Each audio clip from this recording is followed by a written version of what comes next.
1946. La France d'après-guerre est à reconstruire. De nombreuses lignes électriques sont détériorées, voire détruites. Or, avec le redémarrage de la production industrielle, les besoins en électricité sont immenses. La toute nouvelle entreprise publique EDF, qui vient d'être créée, s'attelle donc à la tâche de reconstruire les réseaux. Mais pour réparer, il n'existe alors qu'une solution, grimper sur les supports de ligne.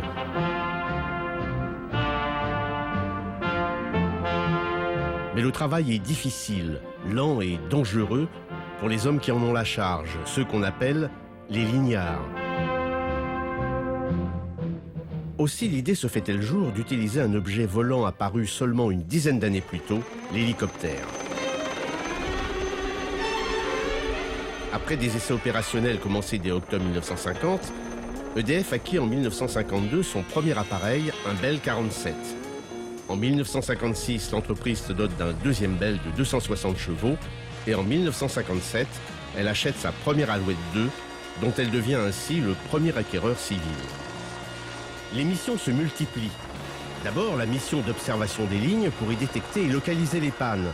C'est le rôle d'un professionnel d'un genre nouveau, l'observateur.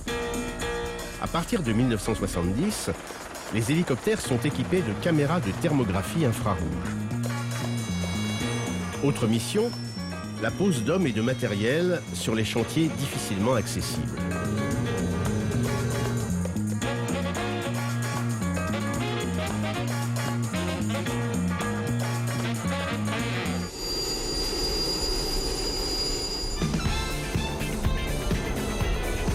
Au début des années 80, on assiste aux premières interventions effectuées directement de l'hélicoptère.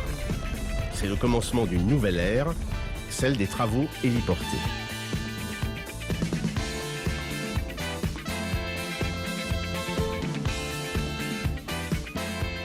À partir de 1986, les expérimentations se succèdent avec un objectif prioritaire, la sécurité des monteurs et des pilotes. Ainsi, en 1988, un premier essai de remplacement des manchons à partir d'une nacelle est effectué.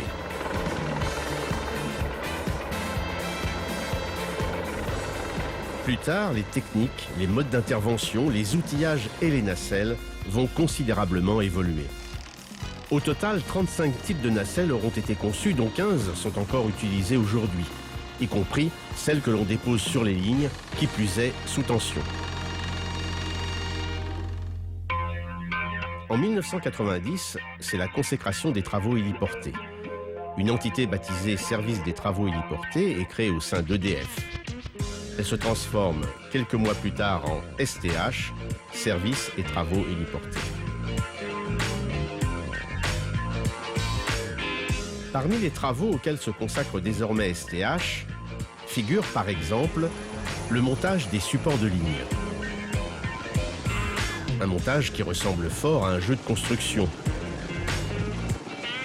Et ce, quel que soit le type de support de ligne, un pylône par exemple.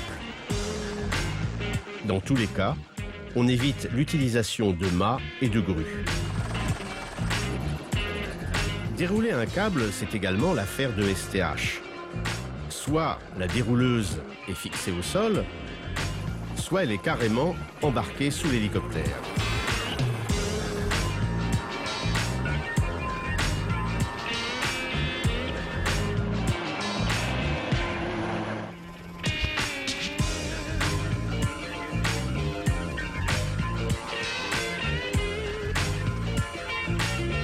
Autre tâche accomplie avec succès par STH, l'installation ou l'entretien de postes de transformation.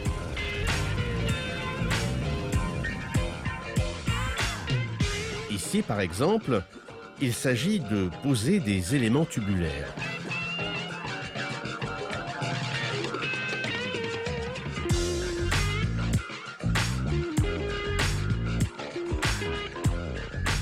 Quant à l'installation de balises aviphones, elle est également effectuée par hélicoptère.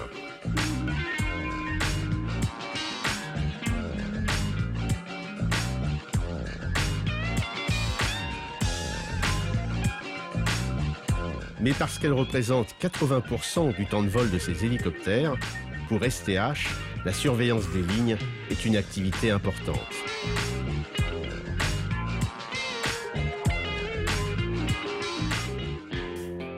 À partir de 1993, STH prend une nouvelle dimension. Il devient un véritable service industriel intégré, tout en conservant son sens aigu de l'innovation.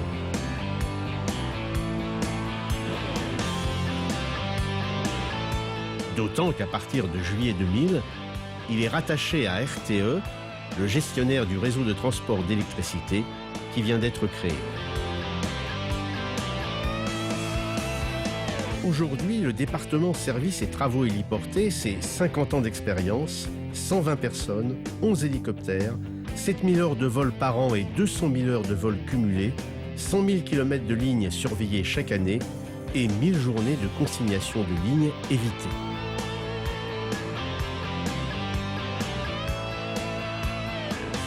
Département de pointe au service de l'entreprise RTE, STH pourrait aussi l'être pour des transporteurs et distributeurs d'électricité à l'étranger.